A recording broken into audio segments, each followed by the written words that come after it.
तो अब एक्सरसाइज 3.3 का क्वेश्चन नंबर पहला है, उसको सॉल्व करने जा रहे हैं। तो एक बार आपका ध्यान इधर। तो देखिए यहाँ पर ये क्या कह रहा है कि ABCD एक समांतर चतुर्भुज है।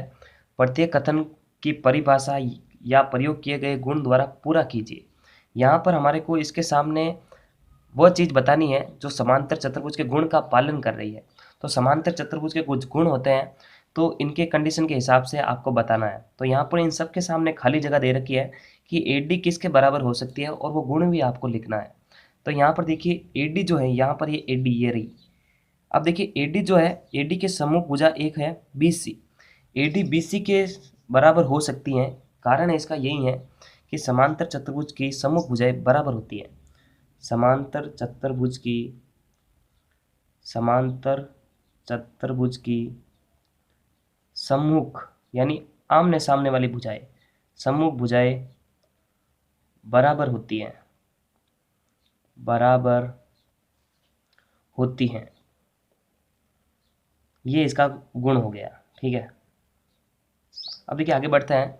ये कह रहा है DCB क्या है, DC और ये पूरा कोण लेने को बोल रहा है। तो देखिए इसके सम्मुख कोण जो है वो है DAB। समांतर चतुर्भुज में सम्मुख कोण बराबर होता है। तो DCB के सामने है DAB, इसके सामने वाला कोण ये, ठीक है। तो यहाँ पर DAB, अब गुण ये समांतर चतुर्भुज का गुण ये होता है कि समांतर चतुर्भुज की सम्मुख भुजाएं अगर बराबर होती है तो उसी तरह सम्मुख कोण भी बराबर होता है। तो यहाँ पर लिख सकते हैं समांतर चतुर्भुज में सम्मुख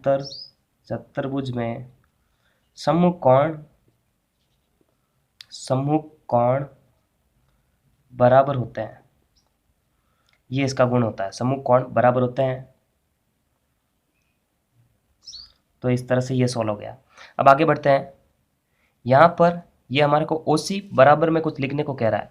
OC क्या है, देखिए यहाँ पर जब, इससे पहले आपको एक गुण बता दूं कि समांतर चतुर्भुज के जो विकर्ण है वो बराबर आपस में समद्विभाजित होता है। तो यहाँ पर जब ये दोनों एक दूसरे को समद्विभाजित करते हैं तो यहाँ से यहाँ तक की दूरी और यहाँ से यहाँ तक की दूरी बराबर, फिर यहाँ से यहाँ तक की दूरी बराबर और यहाँ से यहाँ तक की दूरी बराबर। ये कह रहा है OC। तो यहाँ पर OC के बराबर रहेगा OA। कारण है कि समांतर चतुर्भुज के विकर्ण आपस में समद्विभाजित करते हैं। समांतर चतुर्भुज के विकर्ण आपस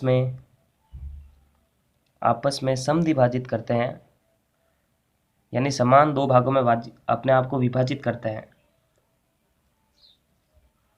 तो ये गुण हो गया।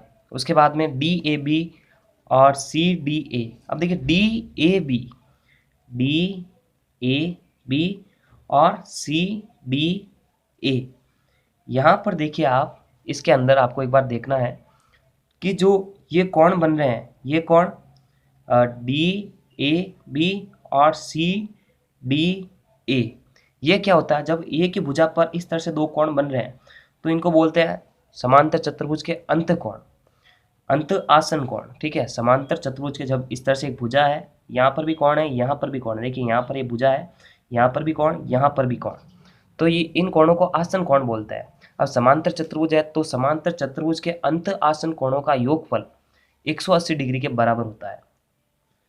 180 डिग्री के बराबर होता है। तो गुण लिख देता है अपन, समांतर चतुर्भुज के अंत यानी अंदर की तरफ आसन कोणों का योग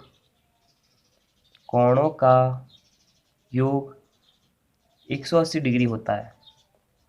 तो इस तरह से क्वेश्चन नंबर पहला 3.3 एक्सरसाइज का सॉल्व हो जाता है। पूरे चैप्टर की प्लेलिस्ट की लिंक वीडियो के डिस्क्रिप्शन बॉक्स में है, वहाँ पे जाके आप बैक टू बैक सारे वीडियोस, सारे क्वेश्चन और उदाहरण आप देख सकते हैं। नमस्कार, thanks for watching. Please like, subscribe and share.